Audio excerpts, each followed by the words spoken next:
Energetic students, joshful students, how are you? So, welcome back to another episode of the PYQ Power Play, where we are going to solve maybe 5 or 6 questions of the 2023 paper. And again, we believe in quality, not quantity. So, a slip of tongue over there. Obviously, we are not solving questions in bulk.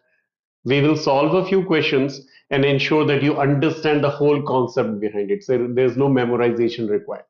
Now, first of all, my name is Bhavdeep Sethi, and I have been teaching physics for a long time. And I have a huge passion for physics and equal huge passion for teaching. And I have been converting a lot of physics haters into physics lovers. And I always say, physics ko ratta maroge, to physics bura मान जाएगी. And then you should actually be learning physics with nature because nature is the best physics teacher out there. Everything around you is physics. You just have to explore nature and you will learn a lot of concepts over there. Now, so what you should not be expecting from this session, first of all, you should be expecting conceptual clarity, yes, but what you should not expect is definitely the spoon feeding. If you're thinking that I'll be presenting a question to you and then giving you steps on how to solve it, no, I'm not going to do that. Internet is flooded with that anyways. So what we do here is not just a step-by-step solution here. We go through the concept and maybe I'll give you some pointers on how to proceed and you finish it. I may not finish the entire solution here. So if you're looking for spoon feeding, I'm really sorry, this session is not for you. Now, first things first, dates have been announced. So NSEP exam is on 24th of November, early in the morning, 8:30 a.m. You can fill out the form still. So the form is open till September 14th, couple of days to go. And also the eligibility criteria, I have made a lot of videos on those. So if you're in 8th or 9th grade, then basically NSEJS is your choice. 11th and 12th NSEP is the only choice. But in 10th grade, depending on your date of birth, you may have a choice, may not have a choice. So look for videos on that. So let's also look at the exam pattern. Obviously, we are assuming it's going to be the same this year as well. So it's total 60 questions for 120 minutes. That doesn't mean every question has to be done in 2 minutes because some questions are very easy. They can be solved in 20 seconds maybe. But then those seconds that you save are going to be used in questions that need maybe 4 minutes. So it's not just about doing the questions right. Solving question correctly is part of it, but then solving correctly question correctly within the time with the management kind of thing. So I made videos on those for time management during exam also. So you really have to manage your time there. Let's jump into the first question, making sure that you can see that. Yeah, it's not very bright. I'll change the brightness here. Yeah, that's better. Maybe I will not be as clear, but yeah, I'm clear too. Yeah. So the question says two soap bubbles of radii A and B coils to form a single bubble of radius C. Okay, under isothermal conditions. Okay, that this is the beauty of this question is from fluids, but then it involves thermodynamics as well. Now, if the external pressure is Pa, as in atmospheric pressure is Pa, then the surface tension of the soap. So how do we start here? See, think about two soap bubbles. You have these bubbles and they come together and form a bigger bubble. That's what is going on. So A radius, B radius, they come together and form a bigger bubble. When they form a bigger bubble, what is going to be conserved first of all? They're saying it's an isothermal condition, so temperature does not change. Then, when two bubbles come together, whatever is the number of moles of gas, so think about the air here. So there's air inside this, air inside this, they come together and they form a bigger bubble. So the amount of air remains same, assuming there's no leakage of air there. So this bubble has some air, this bubble has some air. They come together. So amount of air is also conserved, right? What may change is the volume. Obviously, the volume is changing. What may change is the pressure is changing, right? So things are changing, volume and pressure, but the amount of air remains the same. Temperature remains the same. So amount of air here plus air here, total air. That's number of moles of gas here, number of moles of gas here, total moles. So let's start solving this. So I have an air bubble. So let's make an air bubble. What a beautiful bubble that is. That has a radius of A. Then there's another bubble which has a radius of B. So this one has a radius of B. Then they come together and they form a bigger bubble which has a radius of c. That's the situation. Now, I am not a very good artist, I know, but beautiful bubbles out there. So A, B, and C. So isn't the number of moles here plus moles here should remain the same? Now, what about moles? So we know PV is equal to nRT. PV is equal to nRT. So number of moles is PV by RT. So PV by RT here plus PV by RT here is equal to PV by RT here. Now think about R is the universal gas constant that doesn't change.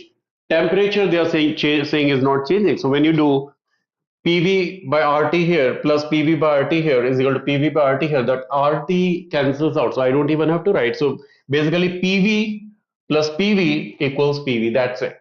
So you say P, what is the pressure inside of this? Assuming the surface tension is T, the extra pressure inside, because it's a bubble, is 4T by R. But that's the extra pressure in addition to the external pressure. So what is the pressure here? Pressure here is P atmosphere. Usually I write P naught, but here they're saying PA. Okay, good.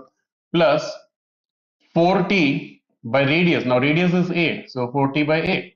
That's the pressure here times the volume of this gas. What is the volume of this gas? 4 by 3 pi r cube. So 4 by 3 pi a cube. Wow, what a beautiful thing, right? This is PV for this one plus PV for this one. So again, the same thing, PA plus 4T by B times the volume of this, which is 4 by 3 pi B cube, right? That's P times volume of this plus P times volume of this is equal to P times volume of this. So that's pressure there is PA plus 4T by C, because now the radius is C, times the volume of that. So 4 by 3 pi C cubed, and that's your equation that you have to solve, and you are actually done. Because see, 4 by 3 pi crosses out everywhere. Now when you open up the brackets, PA times A cube plus PA times B cube is equal to PA times C cube, and then 4T times A square, 4T times B square, 4T times C square, you factor out T, and then I can see this should be your answer. And you just check that, you solve this and send it to me on Telegram. So let's proceed to the next question out there, which was question 20. So this was question 19. I'm not picking questions in sequence, by the way. I'm doing it in logical order, things that go together.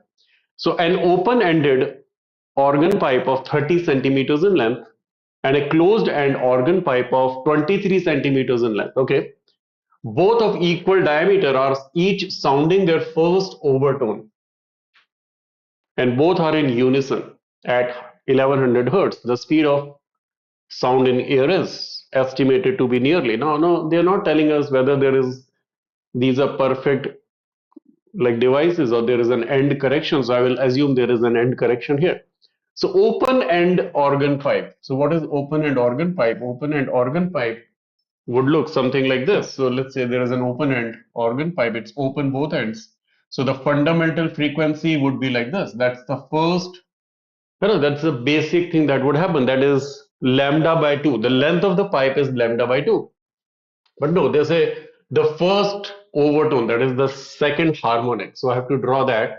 Okay, let me try to draw that. And I know I'm not a very beautiful artist there. So, but yeah, this piece of art is admirable. Yes. So this is the first overtone, but isn't that the full wavelength?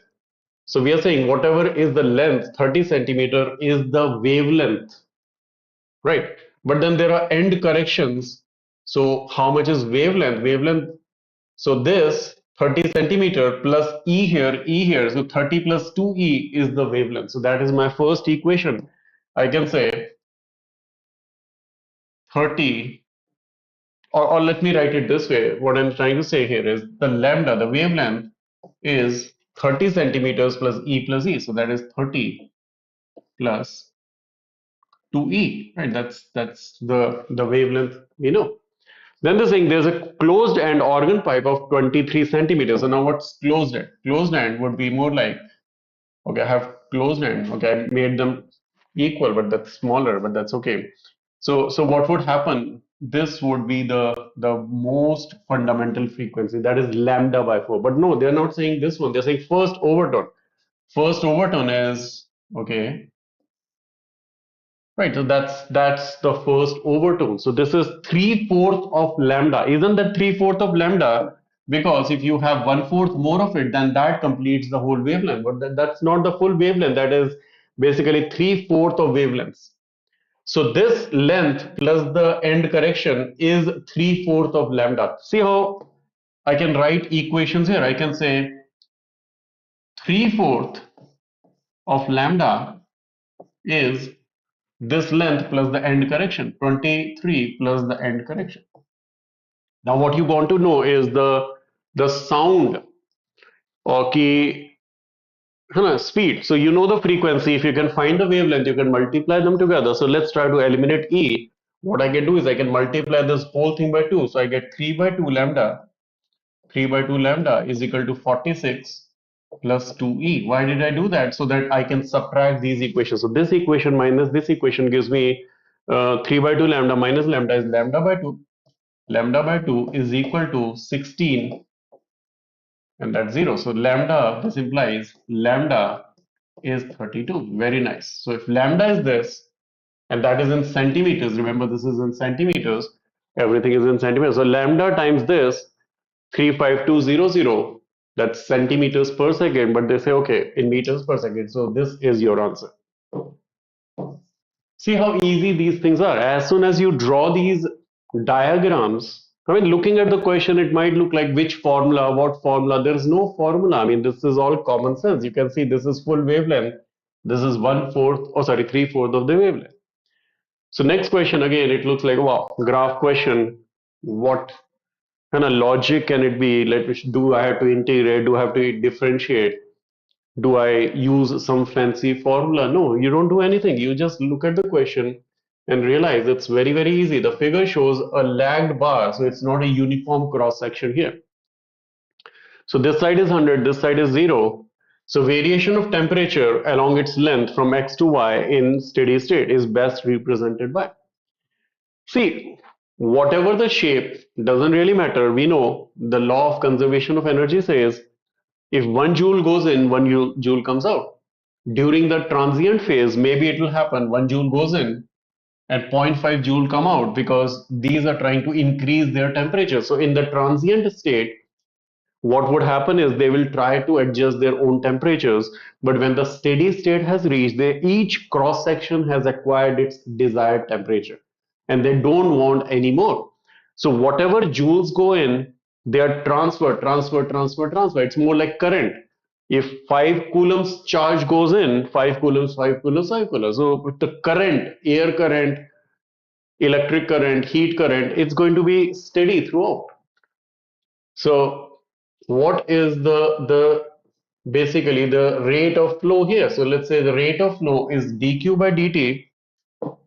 So dq by dt, the rate of flow is k times area times d theta by dt, and obviously there is a negative sign here implying that the rate of change of temperature, so that's the change in temperature, right? So theta denotes the rate of change of temperature, but temperature rate of change is negative here, so you can plug in negative sign there to emphasize that the rate of change of temperature is negative. So that's the basic equation.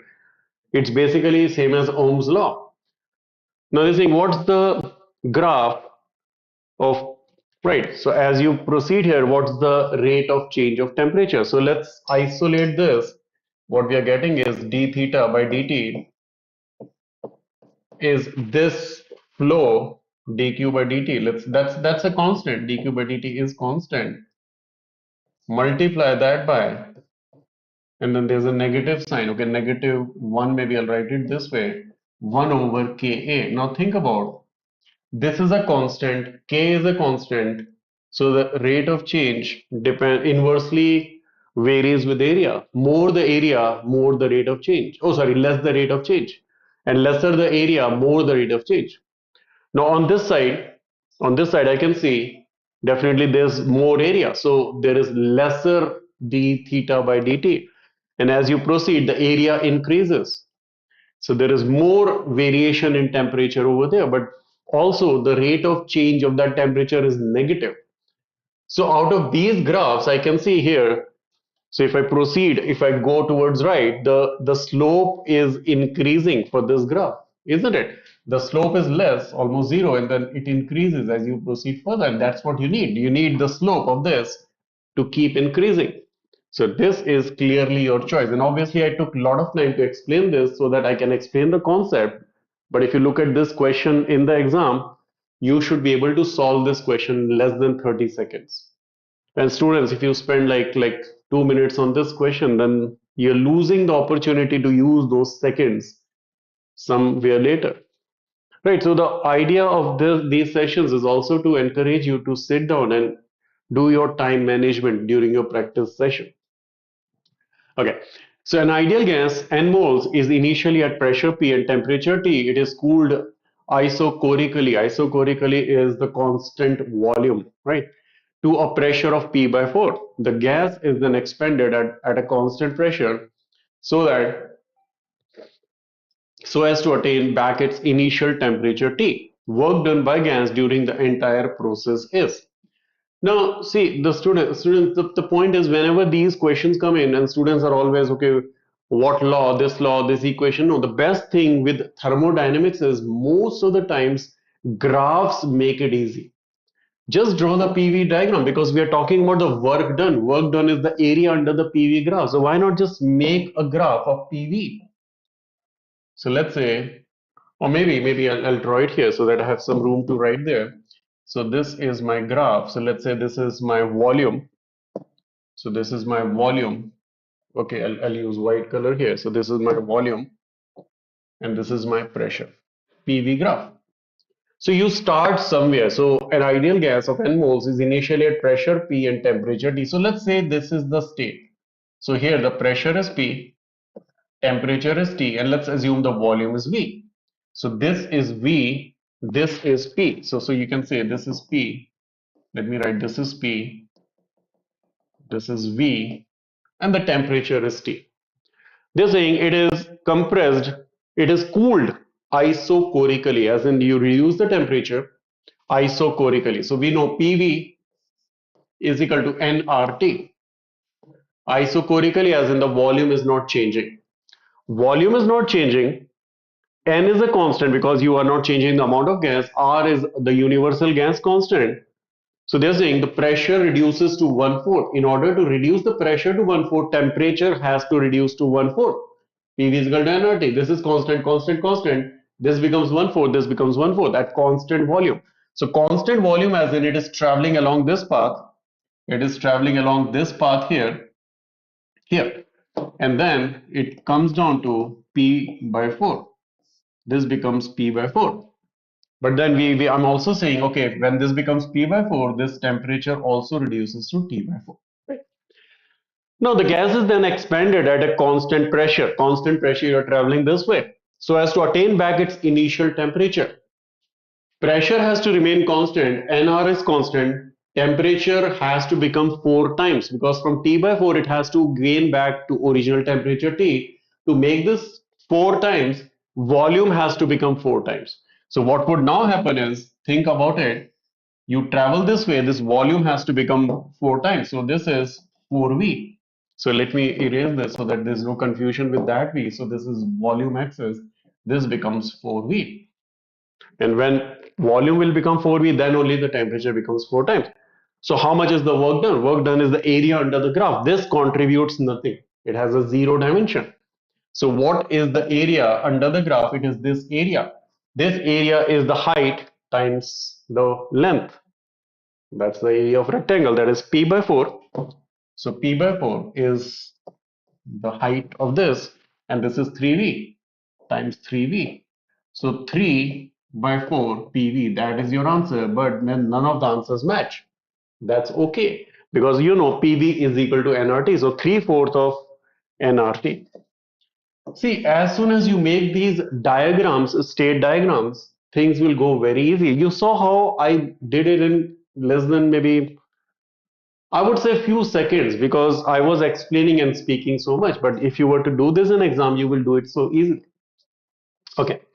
Assuming the sun to be a spherical body of radius rs, as in sun, of surface temperature T, the total radiation power received by Earth of radius RE at a distance R from the sun is. Very easy question. I would say this has to be done in less than a minute. Even minute is longer. Yeah. So let's draw the sun. I know I'm not a very beautiful artist, but I try my best to at least draw a beautiful sphere. So this is the sun. Sun, assuming sigma. So what is the intensity emitted? Intensity emitted from here would be sigma times T to the power 4 joules per second per square meter. Right, that's the amount of energy. It's proportional to T to the power 4. And obviously we are assuming sun is a perfectly black body. So Stephen's constant times the fourth power of temperature. So joules per second, let's keep it in watts to make the things easier to understand. So this is basically, it is emitting these many watts per square meter of its surface area. But what is the surface area of sun? A radius is rs, so 4 pi rs squared. So what is coming out of the sun in watts? So let's multiply that by 4 pi rs square, meter square. So this is the amount of power that is coming out of the sun. So these many joules are emitted every second. Assuming the earth is r meters away. So let's say the earth is r meters away. So all that energy is spread out evenly. So all that energy is spread out evenly. It is spread out evenly. So it is spread out evenly in this much of a sphere, isn't it? And every point on this sphere of radius lowercase r is receiving that energy. So what is the intensity received here? The intensity received here is this much divided by this surface area. This surface area. So what is received here is T4 and then 4 pi rs square, 4 pi rs square.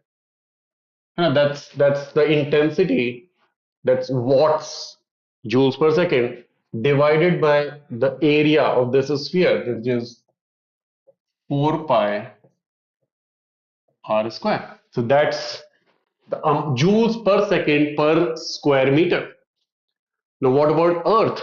Earth is a tiny little part of it. So let's say here is the Earth, maybe here is the Earth, or maybe I'll draw a better Earth. So this is the Earth, and Earth has a radius of RE. If Earth has a radius of RE, radiations are coming here. The radiations would see the cross-sectional area there as pi r square to spread out the energy. So all this multiplied by pi r square. Why not 4 pi r square? Because think about it, you have a ball and the energy is falling on it. The radiations would see that as that cross-sectional area. When they fall inclined to that, all that angle is taken care of by this area. We have done other videos on those. So times all this multiplied by pi re square. That is what you have. And you cross out all that is common here. So 4 pi is common, 4 pi is common. So I can see sigma pi re square r square T4 r square. So that is your answer. Isn't that very easy? Right? Now, if it was logical and easy for you, please like, share, and subscribe this video. Let your friends know about these logical classes where you don't memorize anything. But then also I would like to encourage you to listen about this course that we have already launched, and first module is over. But if you want, you can still join that. So we have started a course called Full Physics Mastery 2025. It is a slow and steady kind of thing where you understand the concepts for 11th and 12th physics, for JEE exam, NEET exam, and Olympiad exam. So full physics mastery for 11th and 12th graders It's divided into five modules. Each module is 2500, so 12,500. The classes happen on Monday and Wednesday, 4:30 to 5:45 p.m. So there are 120 live classes. Test will happen every alternate Sunday, assignments after each class. And this is open for 9th, 10th, and 11th graders. And you might think, I'm in ninth grade, how can do I do 11th and 12th portion? Students have been doing it. That gives you an early start, and that's how you crack JEE exam and aspire for the top rank. So the course, as I said, is divided into five modules. First three modules are about the 11th grade portion. So you can see this module is already completed. So you don't pay for that, obviously. As I said, 2,500 for each module. So now there are four modules remaining. So these three is 11th, and then these two are 12th grade. You pay only for four modules, 10,000 rupees. The link is below there, and there is a coupon also, BS Pro 1. I'll show you how to use that. So is there any prerequisite for this course? And I always say there are three prerequisites. There has to be a willingness to learn, commitment to hard work and जोश. If you think मेरे को trigonometry नहीं आता, मेरे को ये नहीं आता, क्या मैं join करूँ? Yes, join करो, assuming that you have a lot of energy and want to learn. So there is a discount with BS Pro 1. So let's see how you can avail of that. So you go to Vedantu.com. So you go to Vedantu.com, you go to courses, you go to Olympiad, and then you go to full physics mastery 2025 modules 2, 3, 4, 5, because first module is over, but you get free recording of that. So that part is covered too. So you select your class. So let's say you're in grade 9, you say grade 9, get started, and the price is 10,000 rupees. So what you do now is view all offers. Uh, by the way, MV set is coming up, and enroll for that also. So enter coupon code. You say BS Pro 1. It's not case sensitive. So BS Pro 1 apply, and you see the price reduces to 9,000. And that's how you can enroll for these classes. Okay. And so students have been taking advantage of these classes. We got a lot of gold and silver medals. Obviously, these students have made us proud, and I'm assuming one of these days your photo will be here. And also, I encourage everybody to join this Telegram channel where you can get updates about our upcoming courses and also a lot of free stuff to study. So keep up the high Josh, students. Love you all and see you in the classes, whether in the paid classes or here. I mean, I'll be here. I'll be coming more frequently now. So stay tuned. So bye bye. Take care.